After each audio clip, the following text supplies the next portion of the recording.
الحمد لله رب العالمين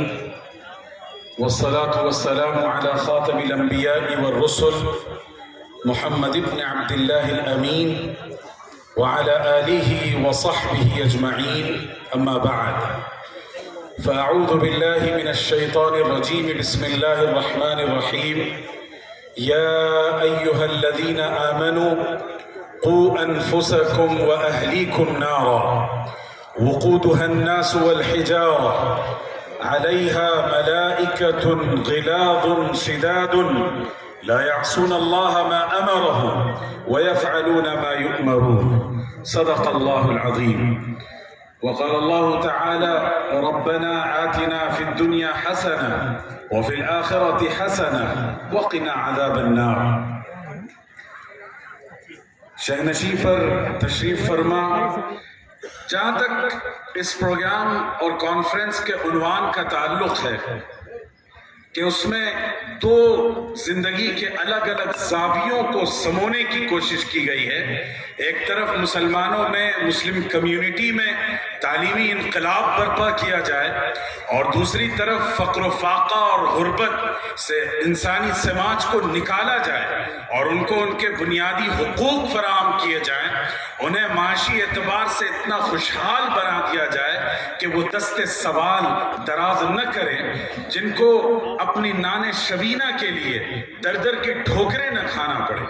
میں سمجھتا ہوں کہ یہ دو بنیادی مسائل ہیں اس امت کے. ہندوستان سے لے کر افریقہ تک اور دنیا کے مختلف ملکوں تک یہ دو سب سے بڑے چیلنج ہیں. میں مبارکباد دیتا ہوں ان ذمہ داروں کو جنہوں نے یہ عنوان آج کا منتخب کیا. حاضرین، آج کی اس گفتگو کو میں 3 زمروں پر تقسیم کروں گا. سب سے پہلی چیز کہ موجودہ حالات کیا ہے، کس طرح کی سچویشن سے ہم اور آپ گزر رہے ہیں، کس طرح کے چیلنجز کا ہمیں سامنا ہے،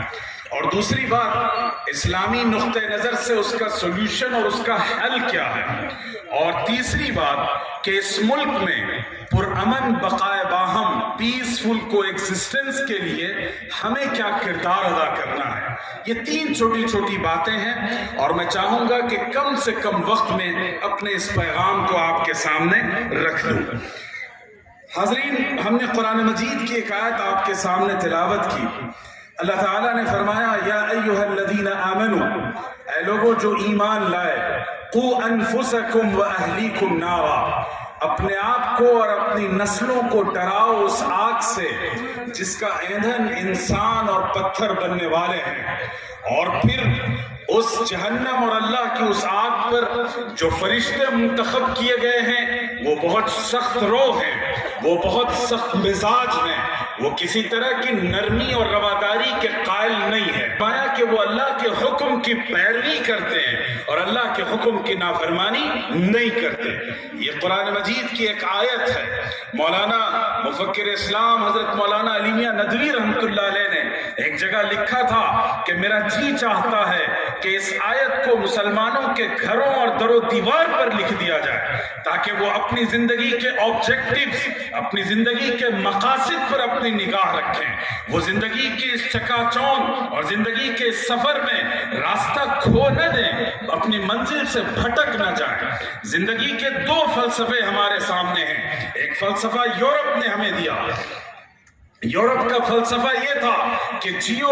اور کماؤ اور مست اور موج کے ساتھ اپنی زندگی گزارو. انہوں نے زندگی کے پورے دائرہ کار کو انسان کی جو فزیکل نیڈ ہے، انسان کی جو جسمانی ضرورتیں اور آسائشیں ہیں، ان تک محدود کر کے رکھ دیا کہ تمہاری زندگی کا مقصد، تمہاری محنت اور جد و جہد اور اسٹرگل اور سکسس کا مطلب یہ ہے کہ تم دن رات کی کمائی کرو اور اپنی زندگی کے لیے آسائشیں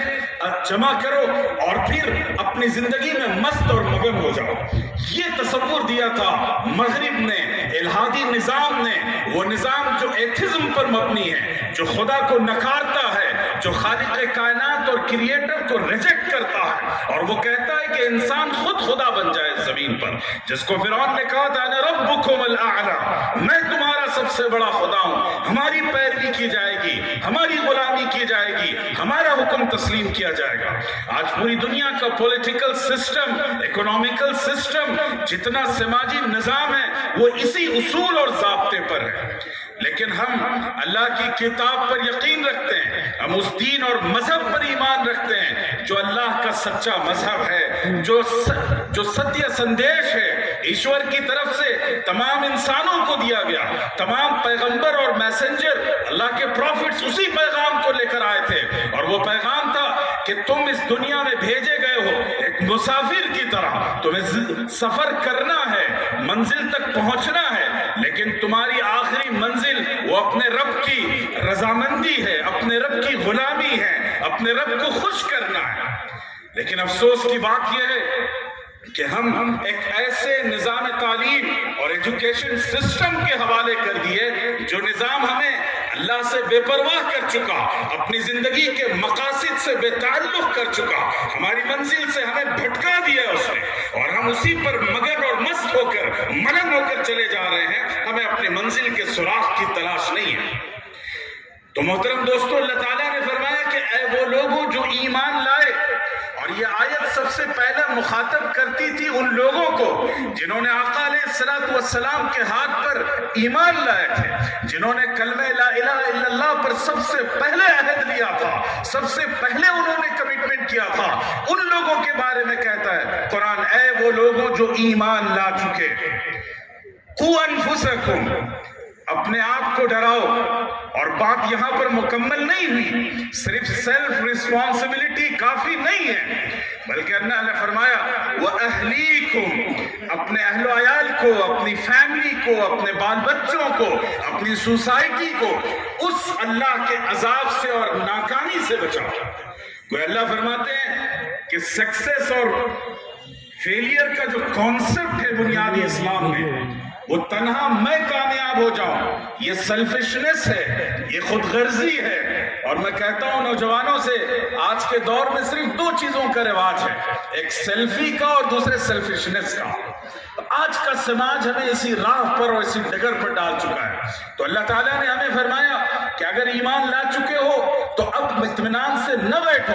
اپنے بارے میں خوش فہمیوں میں مبتلا نہ ہو جاؤ، تم غلط فہمیوں کے شکار نہ ہو جاؤ کہ تم اللہ کے پسندیدہ ہو، تم اللہ کا وہ گروہ ہو جس کو اللہ نے منتخب کیا ہے، بلکہ فرمایا کہ اپنی جد و جہد اور اپنی تگ و دو اور اپنا اسٹرگل جاری رکھو، اس بات کے لیے کہ آگے کوئی عمل تمہیں جہنم کی طرف نہ لے جائے، زندگی کی کوئی سرگرمی اور ایکٹیویٹی یا کوئی سسٹم تمہیں ڈھکیل کر اور پش کر کے جہنم کی طرف اور اللہ سے ناراضگی اور بغاوت کی طرف نہ لے جائے۔ تو یا ایھا الذین آمنوا قوا انفسکم، اور دوسری بات کہی گئی وَأَهْلِيكُمْ، اپنے اہل عیال کو۔ دو رسپانسبلٹی ہماری ہے، ایک طرف سیلف پروٹیکشن ہے، اپنی ذات کا تحفظ ہے، لیکن یہ کافی نہیں ہے۔ آپ کی رسپانسبلٹی، آپ کی ڈیوٹی، آپ کی اکاؤنٹیبلٹی اس وقت تک مکمل نہیں ہو سکتی جب تک کہ آپ اگلی جنریشن کی فکر نہ کریں، ان کو بھی صحیح راستے پر گامزن نہ کر دیں، اس وقت تک آپ کی ذمہ داری نامکمل رہے گی۔ تو گویا ہمیں آج کے ہندوستان میں ان دونوں سوالات کو اپنے سامنے رکھنا ہے۔ سب سے پہلی بات، کیا مقصد کی، آبجیکٹیویٹی کی کلیئرٹی ہمارے سامنے ہے یا نہیں ہے؟ ہماری زندگی کا کیا مقصد ہے، اس کا جواب ہمارے سامنے ہے یا نہیں؟ اور دوسری بات، کیا ہم اپنی اگلی نسلوں کی کامیابی اور سکسیس اور بھلائی کے لیے فکر مند ہیں، اس کے لیے کوئی ایکشن پلان ہے، کوئی منصوبہ بندی ہے یا نہیں ہے؟ یہ دو سوالات ہیں جن کا ہمیں جواب دینا ہے۔ اب آئیے صورتحال کا جائزہ لیجئے۔ صورتحال یہ ہے کہ یہ ملک انگریزوں کی غلامی سے آزاد ہوا اور پھر ایک نئی غلامی کے شکنجوں میں جکڑ دیا گیا۔ میں آپ کو بتاؤں کہ انگریزوں کے دور میں ایک نیا سلیبس، ایک نیا کریکولم اس ملک میں انٹروڈیوس کیا گیا تھا، لیکن اگر آپ پچھلی کتابیں اٹھا کر دیکھیں یا جن بزرگوں نے وہ کتابیں پڑھی اس سلیبس کے طور پر، تو ان کو اندازہ ہوگا کہ وہ انگلش کا لٹریچر ہو، میتھ کا ہو، سائنس کا ہو، سوشل سائنسز کا ہو، ان تمام مضامین میں جو باتیں تھیں وہ کبھی جانوروں کی سٹوریز ہوا کرتی تھی، اینیملز کا ذکر تھا، وہ کیریکٹرز تھے۔ کوئی بچہ اگر اس نصاب کو پڑھ کر اپنے گھر آتا تو اس کے دل میں، اس کے ایمان میں کوئی کمی اور کجی پیدا نہیں ہوتی تھی۔ لیکن آج جو سلیبس آپ کی جنریشن کو پڑھایا جا رہا ہے نیشنل ایجوکیشن پالیسی کے نام پر، وہ سلیبس ایسا ہے جو سلیبس آپ کی نسلوں کو ایمان سے نکال کر کفر و شرک کی تاریکی میں ڈال دے گا، کفر و شرک کے ظلمت کنے میں پھینک دے گا، ناکامیوں کے توق ان کے گلے میں ڈال دیے جائیں گے۔ ایک ایسا سلیبس جس میں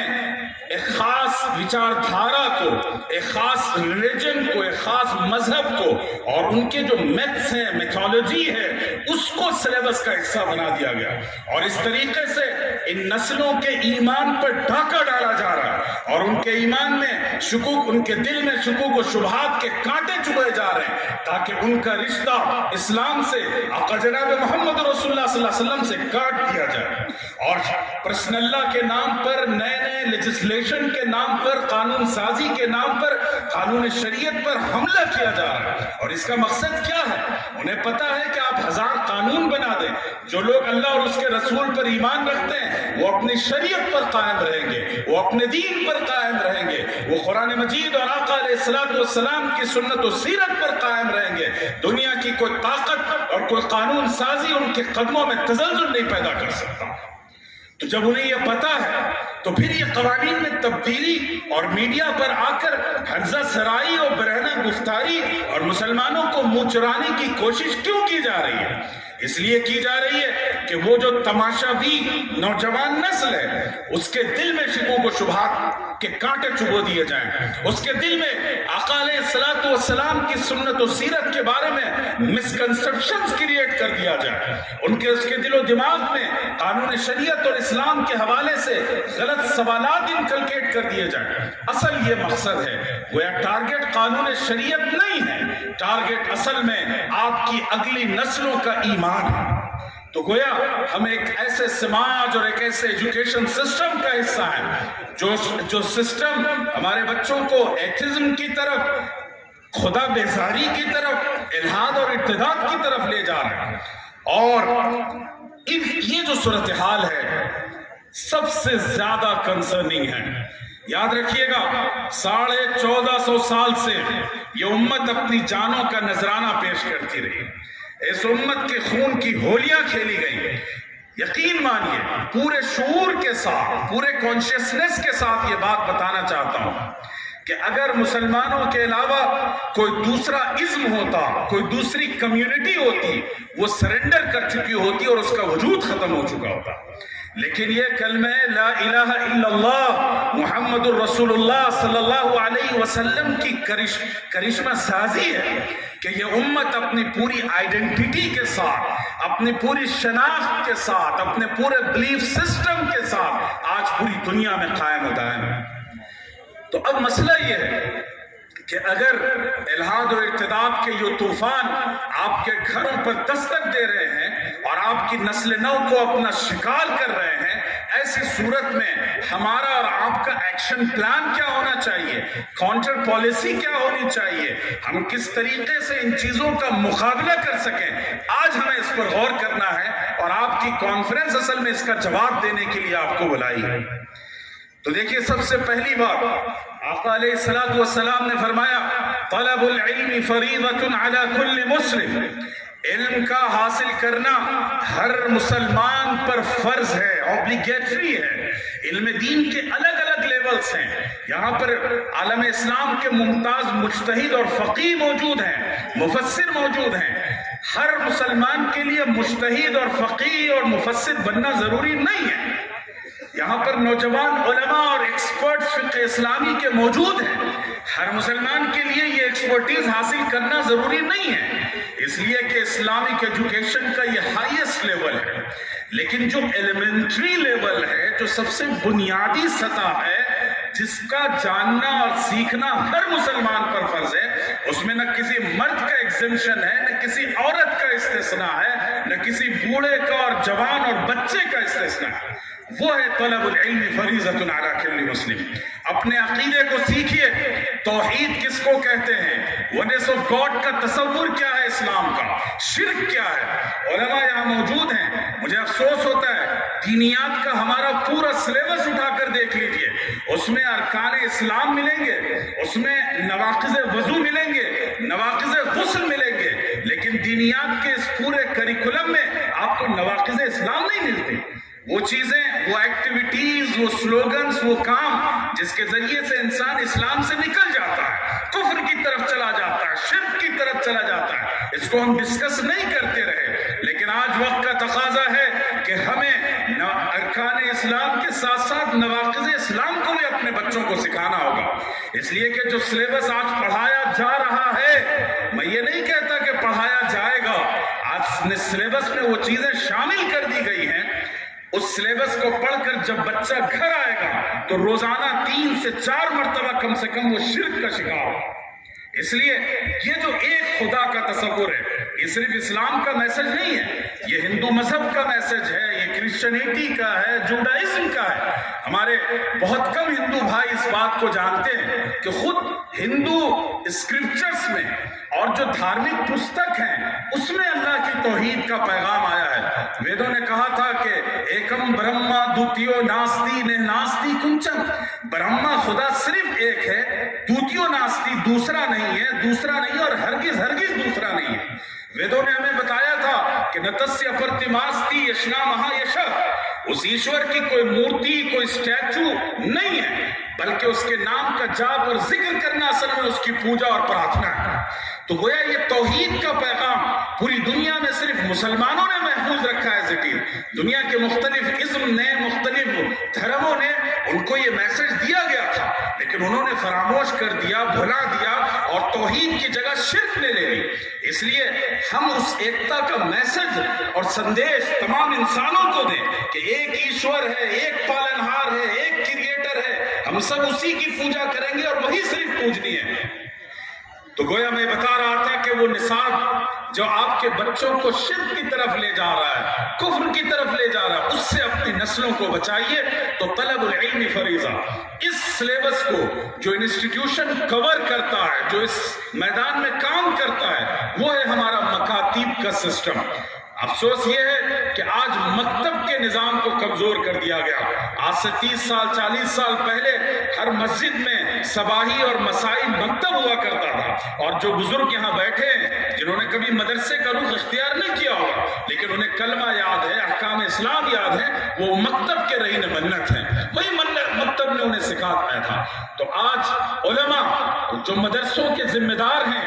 جو لوگ اپنے دل میں ایمان کی رمق محسوس کرتے ہیں، یہ ان کی رسپانسبلٹی ہے کہ وہ اپنے پورے سہرسہ ضلع کا ایک خاکہ بنائیں اور دیکھیں کہ کس کس مسجد میں مکتب ہے یا نہیں ہے، اور اگر نہیں ہے تو آپ مکتب قائم کیجئے۔ آج کی تاریخ میں اس سے بڑھ کر دین کی خدمت کی کوئی اور راہ نہیں ہے۔ آپ تاج محل نما مسجدیں بنانا چھوڑ دیں اور ایمان کی حفاظت کے لیے مکاتب کے نظام قائم کیجئے، اس سے بڑا کوئی فرض آج ہمارے اور آپ کے ذمہ نہیں ہے۔ دوسری بات عصری تعلیم اور ماڈرن ایجوکیشن کی ہے۔ بڑی بدقسمتی کی بات ہے جو امت اقرا تھی، جس امت کا آغاز اقرا کے ذریعے، ریڈ کے ذریعے سے کیا گیا تھا، آج اس کی صورتحال یہ ہے کہ وہ الٹریسی کی شکار ہے۔ 2011 میں پارلیمنٹ میں اعداد و شمار پیش کیے گئے تھے اور اس کے مطابق اس ملک میں مسلمان 47.3% مسلمان وہ ہیں جو الٹریٹ ہیں، جو اپنی مدر ٹنگ میں، مادری بھاشا میں لکھنا اور پڑھنا نہیں جانتے۔ امت اقرا جہالت کی اس سطح پر پہنچ چکی ہے، اس میں مجرم ہم ہیں، ہمارے ادارے ہیں، ہماری شخصیتیں ہیں جنہوں نے اس جانب سے تغافل برتا۔ تو یاد رکھیے گا کہ اسلام نے علم نافع اور غیر نافع کی بات کی ہے۔ وہ علم جس سے انسانیت کا فائدہ ہو، کہ وہ علم جس کے ذریعے سے انسان اپنے خالق اور مخلوق کو پہچان سکے، اس یونیورس